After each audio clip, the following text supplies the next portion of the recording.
ఏం చేస్తాండారబ్బా అంతా? ఈరోజు మీకు చూపించే recipe gobi fried rice. Street స్టైల్లో తినే ఆ అసలు ఫ్రైడ్ రైస్ రుచి ఇంటి దగ్గరే హెల్తీగా చేసుకోవాలా? అయితే ఈ గోబీ ఫ్రైడ్ రైస్ని ట్రై చేయండి. Crispy gobi, crunchy vegetables, spicy సాసులతో రెడీ అయ్యే street style gobi fried rice ఇది. ఒక్కసారి చేస్తే మళ్ళీ మళ్ళీ తినాలనిపించేంత రుచిగా ఉంటుంది. ఈ రైస్ను లంచ్, డిన్నర్, పిల్లల లంచ్ బాక్స్కి చాలా బాగుంటుంది. బోల్డ్ ఫ్లేవర్స్తో మస్తుగా రెడీ అయ్యే, ఈజీగా, ఫాస్ట్గా, సూపర్ టేస్టీగా ఉండే గోబీ ఫ్రైడ్ రైస్ని ఎట్లా చేసుకోవాలో చూసేయండి. దీనికోసం ఒక మీడియం సైజు క్యాలీఫ్లవర్ని తీసుకొని ఈ సైజు ముక్కలుగా కట్ చేసి తీసుకున్నా. ఈ పువ్వులు మరీ పెద్దగా ఉంటేనే హాఫ్కి కట్ చేసుకోండి, లేదంటే అట్లనే వేసుకోవచ్చు. వీటిని 15 నిమిషాల పాటు ఉప్పు నీళ్ళలో ఉంచండి.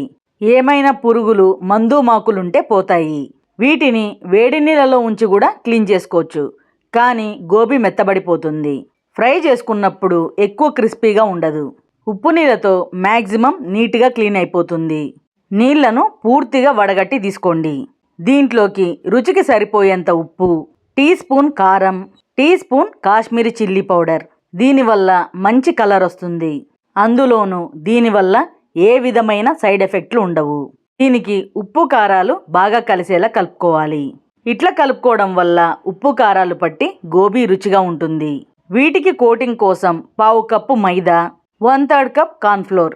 మైదా వల్ల కోటింగ్ బాగా పడుతుంది. కార్న్ఫ్లోర్ వల్ల గోబీ క్రిస్పీగా ఉంటుంది. మీరు మైదా వద్దనుకుంటే ఈ ప్లేస్లో బియ్యం పిండి వేసుకోండి. ఇది గోబీకి బాగా కోట్ అయ్యేలా కలుపుకోవాలి. కొన్ని నీళ్లను కలుపుకుంటూ పిండి సెమీ కన్సిస్టెన్సీలో ఉండేలా కలుపుకోవాలి. లూజ్గా ఉంటే పిండి సరిగ్గా కోట్ అవ్వదు గోబీకి. వీడియోలో చూపిస్తున్నట్లు ఈ కన్సిస్టెన్సీలో ఉండేలా కలుపుకోండి. పిండి మంచిగా కోట్ అయింది చూడండి. మీడియం సైజ్ గోబీకి మనం తీసుకున్న మైదా, కార్న్ఫ్లోర్ కరెక్ట్గా సరిపోతుంది. వీటిని డీప్ ఫ్రై చేసుకుందాం. డీప్ ఫ్రైకి సరిపోయేంత నూనె పోసి కాగనీయాలి. నూనె మీడియం హీట్లో ఉన్నప్పుడు ఒక్కొక్కటి విడివిడిగా వేసుకోండి. ఇవి అతుక్కున్నా భయపడాల్సిన పని లేదు. ఫ్రై అయినాక విడిపోతాయి. ఇట్లన్నీ వేసుకున్నాక నిమిషం పాటు వదిలేయండి. వెంటనే కలిపితే గోబీకున్న కోటింగ్ మొత్తం విడిపోతుంది. నిమిషం తర్వాత రెండో వైపుకు తిప్పుకుంటూ ఫ్రై చేసుకోవాలి. స్టవ్ని మీడియం ఫ్లేమ్లో పెట్టి ఫ్రై చేసుకోండి. అప్పుడే గోబీ లోపలి వరకు ఫ్రై అవుతుంది. 4 నిమిషాల తర్వాత గోబీ మంచిగా కలర్ మారుతూ క్రిస్పీగా ఫ్రై అయింది. ఈ మాత్రం ఫ్రై అయితే చాలు, తీసేసుకోవచ్చు. మనం కలుపుకున్న కోటింగ్ వల్ల గోబీ చాలా క్రిస్పీగా వచ్చింది. వీటిని టిష్యూ పరుచుకున్న ప్లేట్లోకి మార్చుకోండి.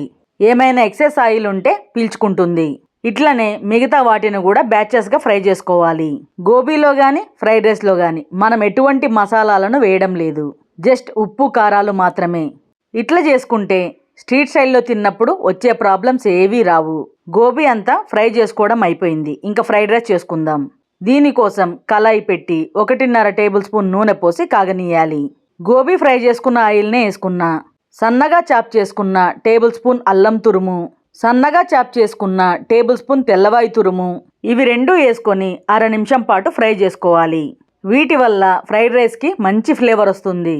మీడియం సైజ్ క్యారెట్ ముక్కలు, 4-5 బీన్స్ ముక్కలు, 3 పచ్చిమిర్చి చీలికలనేసి కలుపుకుంటూ హై ఫ్లేమ్లో నిమిషం పాటు ఫ్రై చేసుకోవాలి. ఇవి లైట్గా ఫ్రై అవ్వాలి, మెత్తబడిపోకూడదు. అందుకే స్టవ్ని హై ఫ్లేమ్లో పెట్టుకుంటాం. ఒక మీడియం సైజ్ ఎర్రగడ్డని పొడవు ముక్కలుగా కట్ చేసుకున్న వేసుకోండి. దీన్ని కూడా కలుపుకుంటూ లైట్గా మెత్తబడనియాలి. ఈ మాత్రం ఫ్రై అయినాక 1/2 tablespoon soya sauce, tablespoon red chilli sauce, 1/2 tablespoon వెనిగర్ని వేసుకోండి. సాసెస్ అన్నీ మంచిగా కలిసేలా కలుపుకోవాలి. ఇప్పుడు దీంట్లోకి ఫ్రై చేసుకున్న గోబీని వేసుకోండి.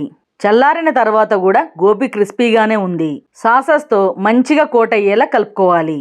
ఇట్లా కలుపుకునేటప్పుడు స్టవ్ని మీడియం టు హై ఫ్లేమ్లో పెట్టుకోండి. లో ఫ్లేమ్లో ఉంటే గోబీ మెత్తబడిపోతుంది. రైస్ కుక్కర్ పావుతో ఉప్పేసి అన్నంని పొడి పొడిగా వండుకున్నా. ఈ అన్నంని గోబీలోకి వేసుకోండి. ఈ క్వాంటిటీ ఇద్దరికి కరెక్ట్గా సరిపోతుంది. ఇదంతా బాగా కలిసేలా కలుపుకోవాలి. కలుపుకునేటప్పుడు మీ దగ్గర ఉంటే ఇలాంటి స్పాచులా వాడండి. అన్నం మెతుకులు విరక్కుండా ఉంటాయి. ఇట్లా అంతా బాగా కలిసేలా కలుపుకున్నాక ఉప్పు చూసుకొని వేసుకోండి. సాసులలో కూడా ఉప్పు ఉంటుంది. టీ స్పూన్ కారం నేసి ఇవన్నీ బాగా కలిసేలా కలుపుకోవాలి. బయట అయితే ఫ్రైడ్ రైస్లు చేసుకోవడానికి ఓక్ అని వాడతారు. అదైతే పెద్దగా ఉండి కలుపుకోవడానికి అనుకూలంగా ఉంటుంది.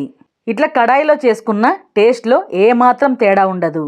ఎక్కువ మసాలాలు, టేస్టింగ్ సాల్ట్ ఇవి ఏమీ లేకుండా ఇంట్లోనే హెల్తీగా చేసుకునే street style gobi fried rice ఇది. వేడి వేడి గోబీ ఫ్రైడ్ రైస్ రెడీ. మీ దగ్గరుంటే స్ప్రింగ్ ఆనియన్ వేసుకోండి. చాలా మందికి బయట గోబీ ఫ్రైడ్ రైస్ తినాలంటే ధైర్యం చాలదు. దాన్ని సరిగ్గా క్లీన్ చేస్తారో లేదో అన్న భయం ఉంటుంది. ఇలాంటివేం లేకుండా మన చేతులతో హ్యాపీగా ఈజీగా చేసుకోవచ్చు. నేను చూపించిన గోబీ ఫ్రైడ్ రైస్ మీకు నచ్చినట్లయితే ఓసారి ట్రై చేసి చూడండి. ట్రై చేసినాక మీకెట్లా కుదిరిందో కామెంట్స్లో చెప్పడం మాత్రం మర్చిపోద్దు. ఈ వీడియో నచ్చినట్లయితే లైక్ చేసి మీ వాళ్ళు కూడా తెలుసుకోవాలంటే షేర్ చేయండి. మన ఛానల్లో మంచి మంచి హెల్తీ రెసిపీలు ఉన్నాయి, అవి కూడా ఓసారి చూడండి. ఇంకా మంచి మంచి రెసిపీల కోసం మన ఛానల్ F3 ఫుడ్ ఫన్ ఫెస్టివల్ని సబ్స్క్రైబ్ చేయండి అబ్బా. ఇట్లు మీ వేణి.